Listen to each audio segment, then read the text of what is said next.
ታሪካችን የሚጀምረው ህንድ ሀገር ውስጥ በግፍና በወንጀል ስራው እጅግ አደገኛና ተፈሪ የሆነውን ራኦ የሚባል የወንበዶች ቡድንን እያሳየን ሲሆን ይህ አደገኛ ቡድን ወደ 40 የሚጠጉ ንጹሃን ሴት ልጆችን አግተው በቁጥጥራቸው ስር ይዘዋቸው እንመለከታቸዋለን። በዚህ መሃልም አንድ ደፋርና ጀግና የፖሊስ አባል በቦታው ላይ በድንገት ብቅ በማለት የወንበዴ ቡድን አባሎቹን በጥበብና በድፍረት በቁጥጥር ስር ሊያውላቸው ይሞክራል። ሆኖም ግን ፖሊስ ኦፕሬሽኑን እያካሄደና ወንበዴዎቹን እጅ ሊያስጥል ባለበት ወሳኝ ወቅት በድንገት ስልኩ ላይ የቪዲዮ ጥሪ ደርሷል።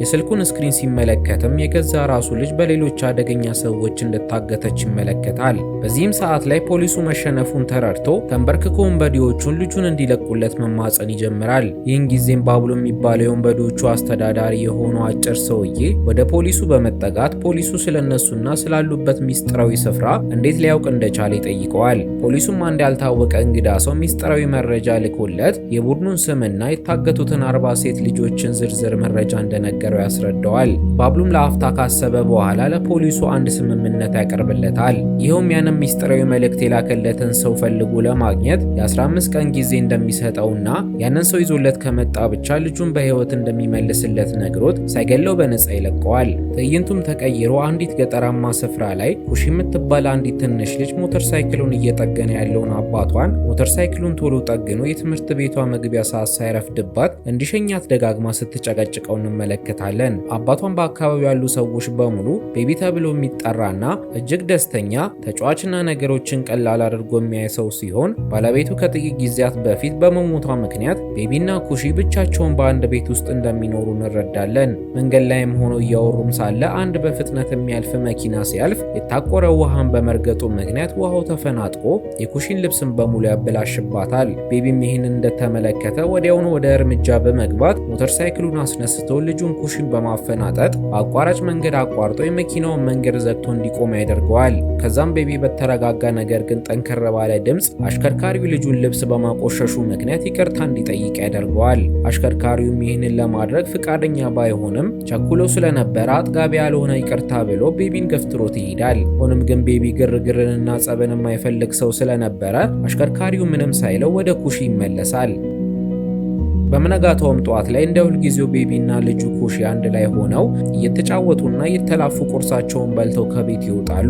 ሆኖም ግን ቤቢ ጧት ላይ ከእንቅልፉ አርፍዶ ስለሚነሳ ኩሺን ሁልጊዜ እያስረፈዳት ወደ ትምህርት ቤት እንደሚሸኛት እንረዳለን። ታራ የምትባለው የኩሺ ትምህርት ቤት መምህርትም ኩሺ ሁልጊዜ ጧት ዘግይታ በመምጣቷ ምክንያት ክፉኛ ትቆጣታለች። ኩሺ ግን በየቀኑ አዳዲስ ምክንያትና ማታለያዎችን አዘጋጅታ የምታቀርብ ሲሆን ትምህርት ቤት አድርሶ የሚመልሳትና ታላቅ ወንድሜ ነው የምትለው ሰው በእውነቱ የገዛ አባቷ እንደሆነ ለሰውም ሆነ ለተማሪዎች እንደማትናገር እንረዳለን። በኋላም ላይ ቤቢ ኩሺን ከትምህርት ቤት ተቀብሏት ወደ ቤት ከመለሳት በኋላ አንድ ላይ አባትና የልጅ ጊዜያቸውን ያካሂዳሉ። ቤቢም ልጁን ኩሺን ከምንም ነገር አስበልጦ ስለሚወዳት የምትጠይቀውን ነገሮችን በሙሉ ያደርግላታል። ሆኖም ግን ሊያደርግላት ያልቻለው ነገር ቢኖር ወደ ትምህርት ቤት በጊዜ መውሰድ ብቻ ስለነበረ በዚህ የተሰላቸችው መምህርት ታራ በድጋሚ በኩሺ ላይ መጮህና መቆጣት ትጀምራለች። ይህንንም የተመለከተው ቤቢ በመሃል ጣልቃ በመግባት ከመምህርት ታራ ጋር ማውራት ይጀምራል። መምህርት ታራም የቤቢን የረጋ ባህሪንና የተረጋጋ አወራሩን ከተመለከተች በኋላ ያላት ብስጭትና ቁጣ ቀስ በቀስ በርዶላት በተረጋጋ መንፈስ ቤቢን ኩሺ አርፍዳ ትምህርት ቤት እንድትመጣ እንዳያደርግ ታሳስበዋለች። በኋላም ላይ ቤቢ በኩሺ ትዕዛዝ መሰረት የኩሺን የቤት ስራን እየሰራላት ሳለ ጠዋት ላይ ያወራችው አስተማሪ ስሟ ማን እንደሆነ እንድትነግረው ይጠይቃታል። ኩሺም አባቷ ቤቢ ከጠየቃት አጠያየቅ የተነሳ የታራ ውበትና ባህሪ ሙሉ በሙሉ እንደሳበውና እንደወደዳት ስላሳበቀበት ኩሺ ለአባቷ የመምህርቷ ስም ታራ እንደሚባል ነግራው ስለሷ ማሰቡን ትቶ ይልቁንም የሷን የቤት ስራ መስራቱን እንዲቀጥል ትነግረዋለች። በሌላም በኩል የራኦ ወንበዴ ቡድን አስተዳዳሪ የሆነው ባብሉ ያገታትን የፖሊሱን ሕፃን ልጅ በመኪናው የኋላ ወንበር ላይ አስቀምጧት እየነዳ ሲሄድ እንመለከተዋለን። ይሁን እንጂ ባብሎ አንድ ስፍራ ላይ መኪናውን አቁሞ ሽንቱን እየሸና ባለበት ሰዓት ሕፃኗ ልጅ አጋጣሚውን በመጠቀም በጥንቃቄ ከመኪና ውስጥ ተንሸራታ በመውጣት ከአካባቢው ተሰውራ ታመልጣለች። በሚቀጥለውም የትምህርት ቀን ላይም ቤቢ ልጁን ለመውሰድ ወደ ትምህርት ቤት ሲመጣ ኩሺ ከአንድ ልጅ ጋር እንደተጣላችና የተጣላቸው ልጅ መጀመሪያ እንደመታት እሷ ግን መልሳ እንዳልመታችው ይረዳል። ቤቢም ይህንን እንደተረዳ ኩሺ ያደረገችው ነገር ሙሉ በሙሉ ስህተት እንደሆነና ራሷን መከላከልና ለራሷ መቆም እንደነበረባት ይነግራታል። ኩሺም የአባቷን ምክር በደስታ በመቀበል ወዲያውኑ ወደ ትምህርት ቤት ውስጥ ተመልሳ በመግባት የተጣላችውን ልጅ በጥሩ ሁኔታ ተበቅለው ትወጣለች። በሚቀጥለውም ቀን ላይ ቤቢ ኩሺን ከትምህርት ቤት ሊቀበላት በመጣበት ሰዓት ላይ ታራ መጥታ ቤቢ ልጁን ጥቃትና ሁከት እንድትጠቀም በማስተማሩ አጥብቃ ትቆጣው ትጀምራለች። እነሱም በዚህ ንትርክ ውስጥ እያሉ በድንገት ባብሎ የጠፋችበትን ልጅ ፍለጋ አካባቢው ላይ መኪናውን እያግለበለበ መጥቶ የቤቢ መኪና ይገጨዋል። ደፋሯ ኩሺን በነገሩ ክፉኛ ተናዳ ቀጥታ ወደ ባብሎ በመሄድ መኪና መንዳት እንደማይችልና አጭር እንደሆነ በመናገር ስድብና የማስፈራሪያ ንግግሯን ታወርድበታለች።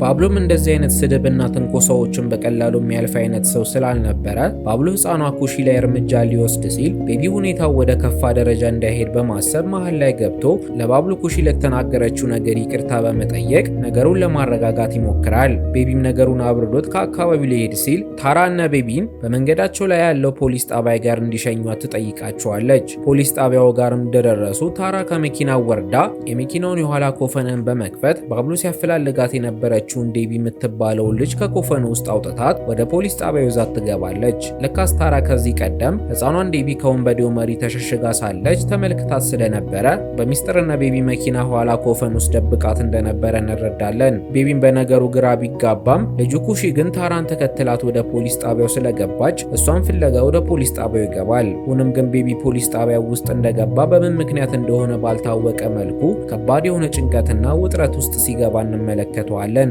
ፖሊስ ጣቢያው ውስጥም ያሉት ፖሊሶች ፊቱን በደንብ እንዲመለከቱትና እንዲያውቁት ስላልፈለገ ፊቱን ለመሸፈን ሲሞክር እንመለከተዋለን። በዚያው ቅጽበትም አንድ የፖሊስ አባል ከቢሮ እንደወጣ ቤቢን አተኩሮ በመመልከት ማን እንደሆነ ይጠይቀዋል። ቤቢም እየተርበተበተ ስሙን ጆን እንደሚባልና የመንደሩ ሰዎች ቤቢ ብለው እንደሚጠሩት ይነግረዋል። ፖሊሱም በድጋሚ ቤቢን አተኩሮ በመመልከት ከዚህ በፊት የሆነ ቦታ እንደሚያውቀው ሲነግረው ጊዜ ቤቢ ነገሩን ለማስቀየስ ሌላ ነገር እየቀባጠረ ከፖሊስ ጣቢያው እየወጣ ሳለ ፖሊሱ በከፍተኛ ድምፅ ቆይ ሳቲያ ብሎ ይጮሃል። ቤቢም ደንግጦ ሲዞር ጊዜ ፖሊሱ እሱን ሳይሆን ከቤቢ በስተጀርባ በኩል የነበረውን ረዳቱን እየጠራ እንደሆነ ይረዳል። ቤቢም ትልቅ እፎይታ ተሰምቶት ልጁን ካሽን ይዞ ከፖሊስ ጣቢያ ይወጣል። የቤቢን አጠራጣሪ ሁኔታን የተመለከተችውም ታራ ቤቢ የሆነ የደበቀው ትልቅ ሚስጥር እንዳለ ትረዳለች። ምሽትም ላይም አንደኛው ፖሊስ ለድንኩ ባብሎ በመደወል ቤቢን እንዳገኛት በመንገርና ዛሬ ፖሊስ ጣቢያ አንድ ሰው እሱ ላይ ክስ እንደመሰረተበት ያሳውቀዋል። በሌላም በኩል ቤቢ ልጁን ካሽን ካስተኛት በኋላ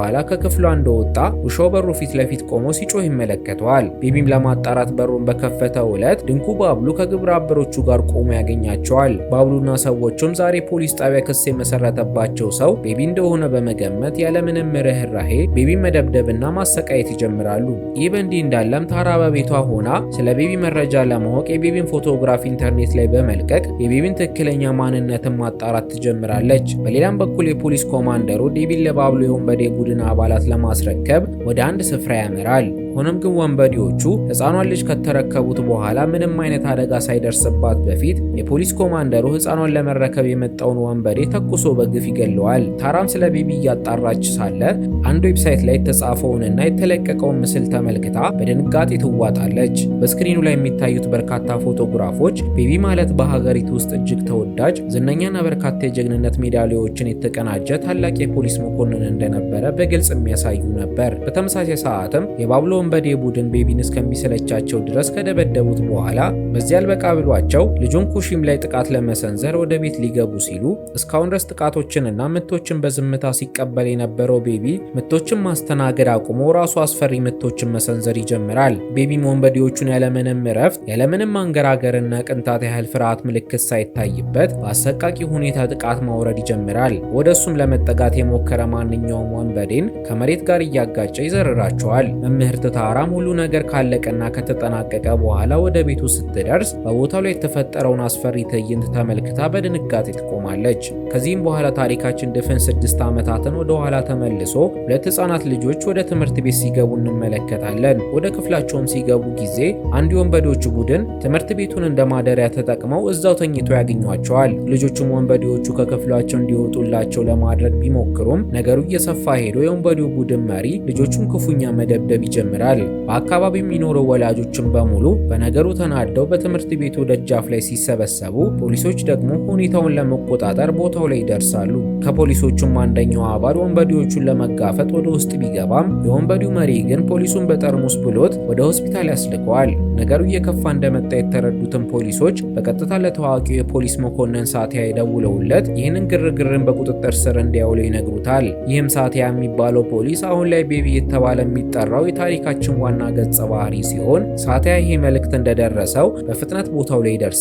ወንበዴዎቹም የሳቲያን ትክክለኛ ኃይልን ስለማያውቁ ሳቲያን ወደ ክፍሉ አስገብተውት ደብድቦ ለመጨረስ እንዲያመቻቸው የክፍሉን በር ይቆልፉበታል። ሆኖም ግን ሳቲያ ራሱን ከመከላከልና ወንበዴዎቹ ለጥቃት ከመሰንዘር ይልቅ ክፍል ውስጥ የነበረን አንድ መጽሐፍን አንስቶ መጽሐፉ ላይ ያሉትን ጥያቄዎችን እያነበበ ጥያቄውን መመለስ ያልቻለን ወንበዴንን በዱላ እየመታ አጥንቱን መሰባበር ይጀምራል። በክፍል ውስጥ ያለውን እያንዳንዱ ወንበዴን በተመሳሳይ ሁኔታ ቀጥቅጦ ካጠናቀቀ በኋላ ትምህርታቸውን ላላጠናቀቁ ሰዎች የመጨረሻ ውጤታቸው ይሄ ነው በማለት ነግሯቸው ግርማ ሞገስ በተሞላበት ሁኔታ ከክፍሉ ይወጣል። ሳቲያን በዚች ከተማ ውስጥ ያለ ማንኛውም ወንጀለኛ ከሱ ማምለጥ የማይችል ሲሆን ሳቲያ በከተማው ውስጥ እጅግ ምርጥና አደገኛ የፖሊስ መኮንኖች ውስጥ አንዱ እንደሆነ እንረዳለን። ይህ በእንዲህ እንዳለም እዚሁ ከተማ ውስጥ እጅግ አደገኛና አስፈሪ የሆነውን ናናጂ የሚባል ሰው አንደኛውን ሰራተኛውን በግፍ ሲገለው እንመለከታለን።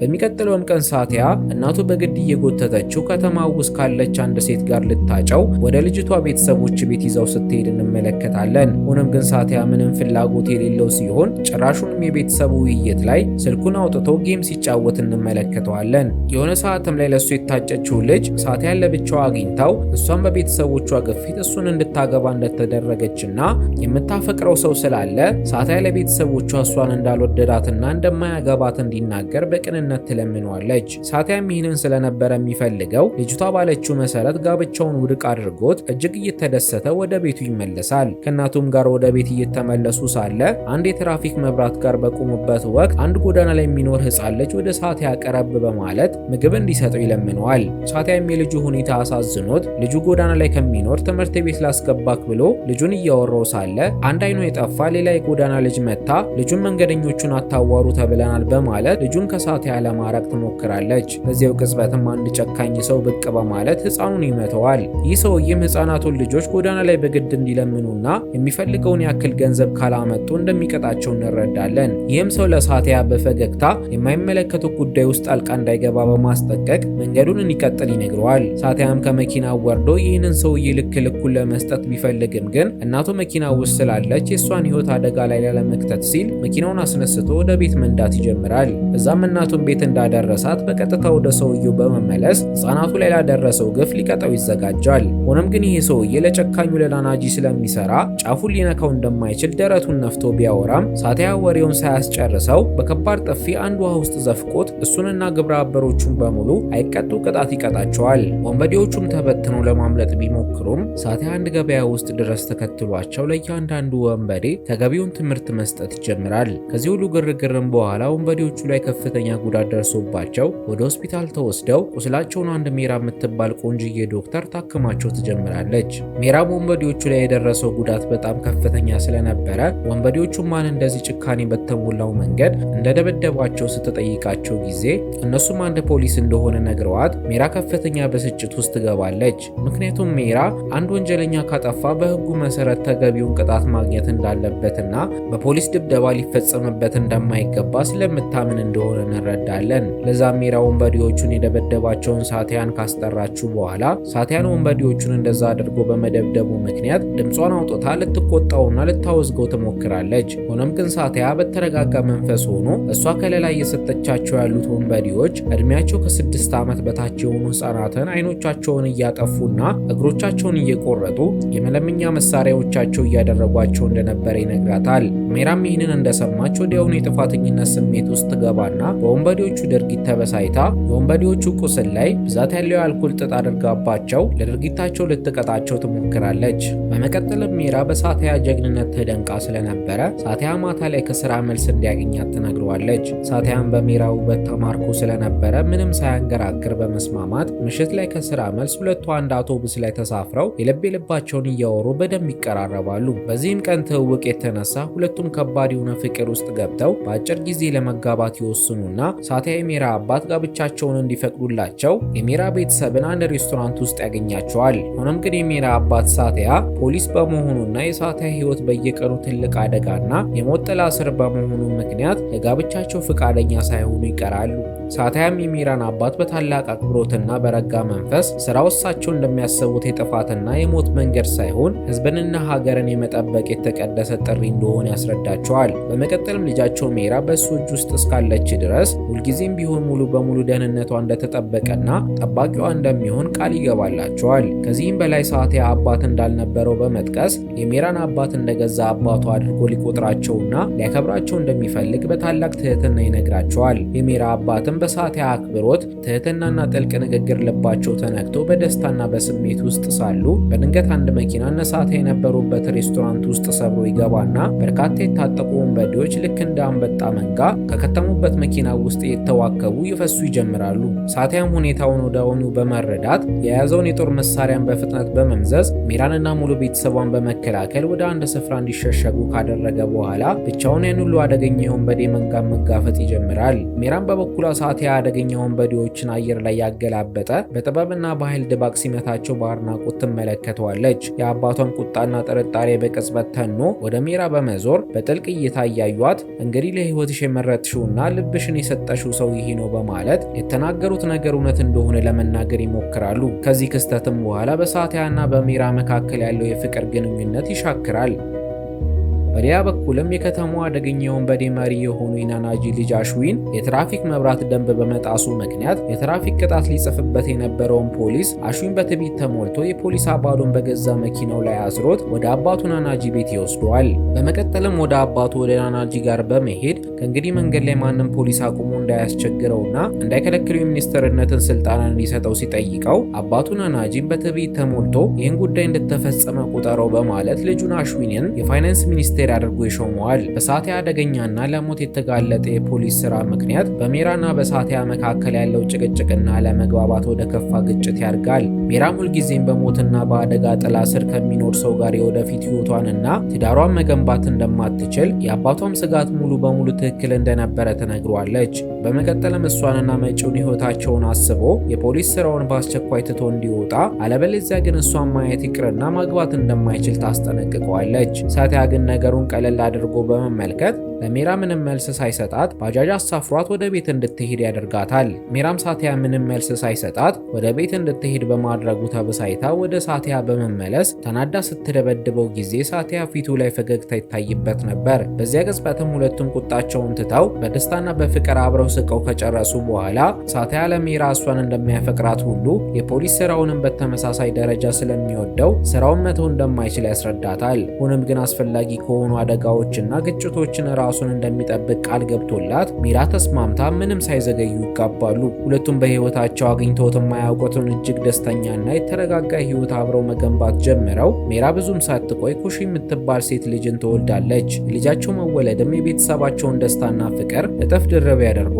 ይህ ሁሉ ሰላምና ደስታ እያለ ግን አንድ ቀን ድንገት የ10ኛ ክፍል ተማሪ የሆነች አምባ የምትባል የ16 ዓመት ልጅ ወላጆች በታላቅ ሐዘንና በቅሬታ ተሰብረው ወደ ሳቲያ ፖሊስ ጣቢያ ይመጣሉ። ልጃቸው አምባ ከጠፋች ድፍን 3 ቀናት ያለፉት ሲሆን እስካሁን ድረስ የሄዱባቸው የከተማዋ በርካታ ፖሊስ ጣቢያዎች በሙሉ የወንጀል መዝገብ ከፍተው ልጃቸውን ለመፈለግ ፈቃደኞች ሳይሆኑ እንደቀሩ ይነግሩታል። የሌሎቹ ጣቢያ ፖሊሶችም ልጃችሁ ምናልባት ከወንድ ጓደኛዋ ጋር ጠፍታ ይሆናል በማለት አጣጥለው እንዳባረሯቸው ይነግሩታል። ፍትህ ወዳዱ ሳቲያ ግን እንደዚህ አይነት የወላጆችን ባና ሰቆቃ ሰምቶ በዝምታ የሚያልፍ ሰው ስላልነበረ ወዲያውኑ ወደ አምባ ትምህርት ቤት በመሄድ የደህንነት ካሜራ ምስሎችን አጥብቆ ይመረምራል። በመቀጠልም አምባ የጠፋችበት ቀን ላይ ተሳፍራበት ወደ ነበረው የህዝብ አውቶቡስ ውስጥ በመግባት እሷ ወርዳበት ወደ ነበረው የባስ ፌርማታ ጋር ይሄዳል።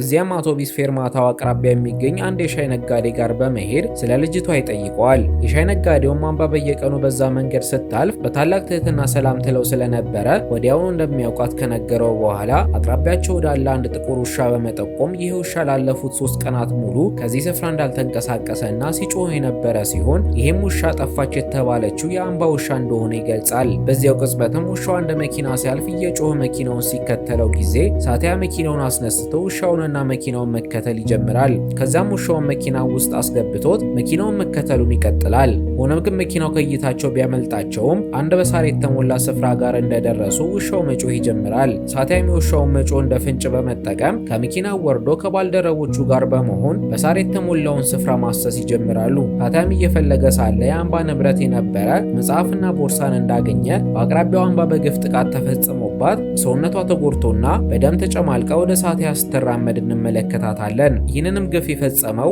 የናናጂ ልጅ የሆነው አሽዊን ሲሆን አሽዊን በዚህ ሳያበቃ ልጅቷ ላይ ቤንዚን አርከፍክፎ እሳት ለኩሶባት ከግብረ አበሮቹ ጋር ከአካባቢ ይሰወራሉ። ሳቲያም ዞር ባለበት ቅጽበት አምባ በእሳት እየነደደች ተመልክቷት ልብሱን በማውለቅ ልጅቷን ከተጨማሪ አደጋ ሊያድናት ይሞክራል። አምቡላንስም ወደ አካባቢው በአፋጣኝ እንዲመጣ ቢደረግም ግን አምባ በደረሰባት ጥቃትና ቃጠሎ ምክንያት ሕይወቷ ወዲያውኑ ያልፍና የአምባ ቤተሰቦችና ሳቲያ ከባድ ሐዘን ውስጥ ይገባሉ። በማግስቱ ጠዋትም ላይ ሳቲያ ቀጥታ ወደ አደገኛው ናናጂ ቤት በመሄድ ልጇ አሽዊን በጾታዊ ጥቃትና በግድያ ወንጀል ስለተጠረጠረ የት እንዳለ እንዲነግረው ይጠይቋል። ናናጂን በትዕቢትና በንቀት ፈገግ ብሎ ልጇ አሁን ላይ ትልቅ ባለስልጣንና ሚኒስተር ስለሆነ ላለፉት 3 ቀናትም ለምርጫ ቀስቀሳ ከከተማ ውጭ እንደነበረና ፖሊሶች ሳይውት እጃቸውን አንስተው ሰላምታ መስጠት እንጂ ሊይዙት እንደማይችሉ ነግሮ ያፌዝበታል። ሳቲያም በውስጡ የሚነደውን የእሳት ቁጣ ለመቆጣጠር እየተታገለ ባልደረባውን ይዞ አምባ በግፍ ተቃጥላ ወደ ሞተችበት ስፍራ ይሄዳል። ሁለቱም አንድ ላይ ቁጭ ብለው እንደ አሽዊን ያሉ አደገኛ ባለስልጣናትና ሀብታሞች ንጹሃንን ደፍረው ገለውና አቃጥለው በነጻነት የሚንቀሳቀሱበት እስር ቤትም ቢሆን እንደነሱ ያሉትን አደገኛ ጭራቆች ለረጅም ጊዜ አስሮ ማቆየት የማይቻልበት አሰቃቂ ስርዓት ውስጥ መኖራቸውን እያሰቡ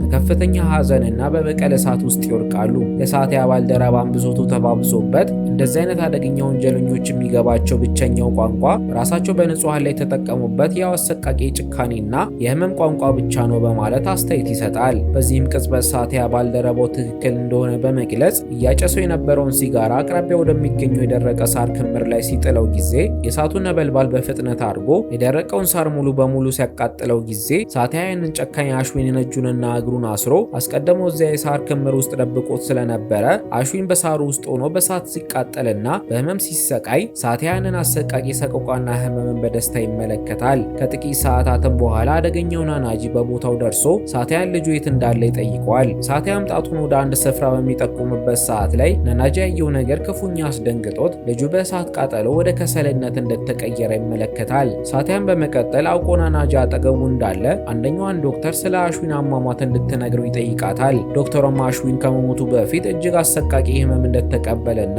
የገደለው ሰው ብልቱን ሳይቀር ቆርጦ እንደጣለው ትነግረዋለች። ይህንንም የሰማው ናናጂ በልጁ አሰቃቂ አሟሟት ክፉኛ አዝኖ ወደ ሳቲያ በመሄድ የልጁን ገዳይ ስምን እንዲነግረው ይማጸነው ይጀምራል። ሳቲያ ግን ልጁ አሽዊን ባደረገው አሰቃቂ ወንጀል ልክ ትክክለኛውን ፍርድ እንዳገኘና ገዳዩ ማንም ሳይሆን ፊት ለፊቱ የቆመው ፖሊስ እንደሆነ በመናገር የናናጂ ቁጣ እንዲባባስ አድርጎት ግርማ ሞገስ በተሞላበት ሁኔታ አካባቢውን ለቆ ይሄዳል። ሳቲያን በዚህ ሳያበቃ ወደ አሽዊን ቀብር ስነ ስርዓት በመሄድ ናናጂን ልጁን ቀብሮ ሳይጨርስ በግድያ ወንጀል እንደተጠረጠረ ነግሮት ሰው በተሰበሰበበት ፊት እርቃኑን እንዲሆን አድርጎት ካዋረደው በኋላ ወደ እስር ቤት ይወስደዋል። ናናጂን ፍርዱን ጨርሶ እስከሚለቀቅ ድረስ ልጁን የገደለበትንና ሰዎች ፊት እርቃኑን አድርጎ ያዋረደውን ሳቲያን ለመበቀል ጓጉቶ መጠበቅ ይጀምራል። ይህም ከተፈጠረ ከ3 ዓመታትም በኋላ ሳቲያ ከሚስቱ ሜራ ጋር ኩሽና ውስጥ ጣፋጭ ጊዜ እያሳለፉ ሳለ በድንገት ሜራ ጭንቅላቷን በጥይት ተመታ ትወድቃለች። ከ3 ዓመት የእስር ቆይታም የተለቀቀው ናናጂ በቀሉን ለመወጣት ወደ እነ ሳቲያ ቤት የመጣ ሲሆን ናናጂ ሳቲያ ሚስት ሜራን በጥይት ከመታት በኋላ በድንጋጤ ውስጥ የነበረውን ሳቲያን ሚስማር ባለው ጎማ ክፉኛ የደበደበ ማሰቃየት ይጀምራል። ይህንንም እያደረገ ሳለ በድንገት የቤቱ ላይኛው ክፍል ላይ የህፃን ልጅ ድምጽ በመስማቱ ናናጂ ሳቲያን ስቃይን ለመጨመር ህፃኗን ኩሽን ለመግደል ወደ ላይኛው ክፍል ያመራል። ላይኛው ክፍል ላይም የሳቲያ እናት ኩሽን ገንዳ ውስጥ አስገብታት ገሏን እያጠበቻት ሲሆን ብዙም ሳይቆይ ሽንት ቤቱ በር ተንኳኩቶ የሳቲያ እናት በሩን ስትከፍተው በቅጽበት ናናጂ የሳቲያን እናት ግንባሯን ብሎ ይገላታል። ከዛም ገንዳው ውስጥ የነበረችውን ህፃኗን ኩሽን እዛው ገንዳው ውስጥ እንዳለች ውሃውን በደንብ ከፍቶት ህፃኗ በውሃ ታፍና እንድትሞት ትቷት ይወጣል። ናናጂም ወደ ሳቲያ ጋር በመመለስ ለሳቲያ በቀሉን በሙሉ እንደተወጣና አሁን ላይ እንደሱ ደስታ ውስጥ ያለ ሰው እንደሌለ በመግለጽ ሰዎቹም ቤቱን ቤንዚን እንዲያርከፈክፉበትና ከ5 ደቂቃ በኋላ ኦቨኑ ፈንድቶ ቤቱን እንዲያጋየው አድርጎ ከቤቱ ይወጣል። ሳቲያም ራሱን ስቶ ባለበት ወቅት በድንገት ሚስቱ ሚራ ከወደቀችበት እንደምንም ተነስታ ወደ ላይኛው ክፍል በመሄድ ሕፃኗን ኩሺን ከገንዳው ውስጥ አውጥታት ወደ ሳቲያ ትመለሳለች። ሳቲያንም ራሱን ከሳተበት ቀስቅሳው እንዲነቃ ካደረገችው በኋላ በከባድ ትንፋሽ ተውጣ ሳቲያን አንድ ቃል እንዲገባላት ትለምነዋለች። ይህም ይህንን አደገኛ የፖሊስ ስራ በቃኝ ብሎ ትቶ ከተማዋን ለቆ እንዲወጣና ብቸኛ ልጃቸውን ኩሺን ከማንኛውም አደጋ እንዲጠብቅላት ሲሆን ሚራ ባሏ ሳቲያ ይህንን ቃል እንዲገባላት ካደረገችው በኋላ ወዲያውኑ ትሞታለች። ሳቲያን በእንባ የተሞሉ አይኖቹን እያበሰ ልጁን ኩሺን ይዞ ቤቱ ከመፈንዳቱ በፊት ቤቱን ለቆ ይወጣል። ሳቲያም ከዚህ ከባድ ምሽትም በኋላ ሳቲያ የሚባለው የፖሊስ ማንነቱ መጥፋት እንዳለበት አምኖ ስሙን ወደ ጆን በመቀየር ራቅ ወዳለ መንደር ሄዶ ልጁን ኩሺን በሰላም ማሳደግ እንደጀመረ እንረዳለን። ታሪካችንም ወደ አሁኑ ጊዜ መልሶን አንድ ቀን ላይ ሳቲያ ልጁ ኩሺ ለትምህርቷ እንዳታረፍድ በማለት የተማሪዎች ሰርቪስ እንድትጀምር አድርጓት ሳቲያ ኩሺን አውቶቡሱ ድረስ ሸኝቷት ትንሽ እንደተመለሰ ካልታወቀ ሰው ስልክ ይደወለለታል። የደወለለትም ሰው ናናጂ ሲሆን ናናጂ ሳቲያ በቤቱ ፍንዳታ ምክንያት እንዳልሞተና ልጁም ተርፋ እንደነበረ ስላወቀ በቀሉን ለመጨረስ ሳቲያን ዞሮ ልጁ ኩሺ የተሳፈረችውን አውቶቡስ እንዲመለከት ያደርገዋል። ሳቲያም ተደናግጦ ወደ ኋላ ሲዞር ጊዜ የአውቶቡሱ ሹፌር ሆነ ብሎ በተማሪዎች የተሞላውን ባስን አንድ ድልድይን ሰብሮ ወንዝ ውስጥ እንዲገባ ያደርገዋል። ሳቲያም ከፍተኛ ድንጋጤ ውስጥ ገብቶ ሞተሩን እያገለበለበ ወደ ድልድዩ በመሄድ ወንዝ ውስጥ ይገባል። ከዛም እየሰመጠው ካለው አውቶቡስ ውስጥ ህጻናቶችንና የኩሺን ህይወትን ይታደጋል። ሳቲያም ከሱ ጋር ተያያዥነት ባለው ጉዳይ ልጁን ኩሺንና ባሱ ውስጥ የነበሩትን የተማሪዎችን ህይወት አደጋ ላይ እንደጣለ ተሰምቶት ይህንን ድርጊትን በድጋሚ ሊያደርገው የሚችለውና ናጂን ለአንዴና ለመጨረሻ ጊዜ ለማጥፋት ቆርጦ ይነሳል። በዚሁ ምሽትም ላይ አንዲት ያዘነች እናት ልጇ እንደጠፋችባት ልታመለክት ወደ ፖሊስ ጣቢያ ስትገባ አንድ ኪሱን በጉቦ ገንዘብ የሞላ ፖሊስ እናትየውን በመሰላቸት አውርቷት በትዕቢት ተሞልቶ እጁን ያነሳባታል። በዚያው ቅጽበት በድንገት የጣቢያው መብራት በሙሉ ይጠፋና ሳቲያ የፖሊስ ዩኒፎርሙን ለብሶ ወደ ጣቢያው ይገባል። እሱም አስቀድሞ በድብቅ ታግተው የነበሩትን 40 ሴቶችን በሙሉ ያስመለሳቸው ሲሆን እናቲቱን ሊመታ እጁን ያነሳውን ሙሰኛ ፖሊስን ጣቢያው ውስጥ በግፍ ሰቅሎ ይገለዋል። በማግስቱም ፖሊሶች እዚሁ ፖሊስ ጣቢያ ውስጥ የተፈጠረውን ወንጀል ለመመርመር በመጡበት ሰዓት ላይ በትናንትናው ዕለት ወንጀሉ ሲፈጸም ፖሊስ ጣቢያው ውስጥ የነበረ አንድ ፖሊስ ወንጀሉን የፈጸመው ሞቷል የተባለው ፖሊሱ ሳቲያ እንደሆነ ቢነግራቸውም ግን ማንም ሊያምኑ ፈቃደኛ አይደለም። ጋዜጣና ሚዲያዎችም ሳቲያ ከተማዋን ከሙስናና ከወንጀለኞች ለማጽዳት በሌሊት የሚንቀሳቀስ መንፈስ ነው በማለት በስፋት መዘገብ ይጀምራሉ። ሳቲያም የናናጂን የስውር ወንጀል መዋቅሮችን ማጥፋት ጀምሮ ናናጂ ላይ ከባድ የሆነ ጉዳት ማድረስ ይጀምራል። ሳቲያም የናናጂን ወንጀል ሰንሰለትን እያጠፋ ሳለ ናናጂ ታማኝ ሰዎችን ወደ ሳቲያ ቤት ልኮ ኩሺን ሲጠብቋት የነበሩትን የሳቲያን ባልደረባንና ታራን ጭምር ክፉኛ ደብድቧቸው የሳቲያን ባልደረባን ገለው ታራንና ኩሺን አግቷቸው ይዘዋቸው ይሄዳሉ።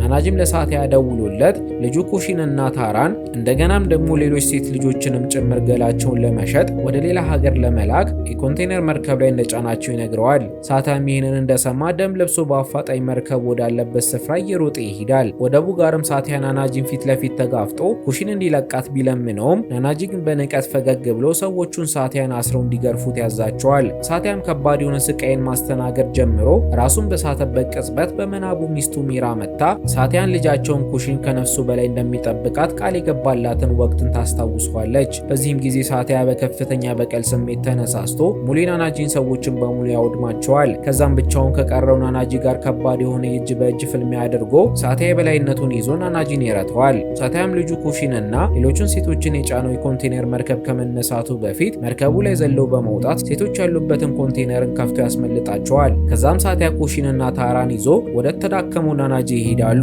እዛም ህፃኗ ኩሺ ናናጂ በቤተሰቦቻቸው ላይ ያደረገውን አሰቃቂ ነገር የምታውቅ ቢሆንም ግን አሁን ይቅርታ ከጠየቀ አባቷ ይቅር እንደሚለው ተነግሯለች። ናናጂ ግን በኩራት ተሞልቶ አንበሳ መቼም ቢሆን ይቅርታ አይጠይቅም በማለቱ ሳቲያ ልጁን ኩሺንና ታራን ከቦታው እንዲሄዱ አድርጓቸው ናናጂ ስቃይና እንግልት ሲያደርስባቸው የነበሩትን ሴት ልጆችን በመጥራት ናናጂ ላይ በቀላቸው እንዲወጡ ያደርጋቸዋል። ይህም ከተፈጠረ 2 ዓመታትም በኋላ አንድ ያረጀ መርከብ ውስጥ የተወሰኑ ወንበዴዎች ከተለያዩ ሀገራት የታገቱ ህፃናት ሴቶችን እንደ ሸቀጥ ሲገዟቸው እንመለከታለን። እዛም አንድ ሙሰኛ የሆነ የህንድ ሀገር ፖሊስ እንደ ሀገር ያሉትን ሴት ህፃናቶችን እንዳይታገቱ እንቅፋት እየሆኑባቸው የመጡትን እነሳቲያንና ታራን አግቷቸው ወደዚህ መርከብ ይመጣል። ከዚህም በተጨማሪ ሙሰኛው ፖሊስ ከነሳቲያ በተጨማሪ በጣም እያስቸገራቸው ያለ አንድ ግለሰብ እንዳለ በመጥቀስ ይህንን ግለሰብ ፊቱን በጨርቅ ተሸፍኖ ወደ ወንበዶቹ መሪ እንዲመጣ ያስደርጋል። የወንበዶቹ ቡድን መሪም ሰዎቹን ይህንን ሰው እንዲገሉት ትዕዛዝ እንደሰጠ ይህ ግለሰብ ኬት መጣ ሳይባል በኃይል ተነስቶ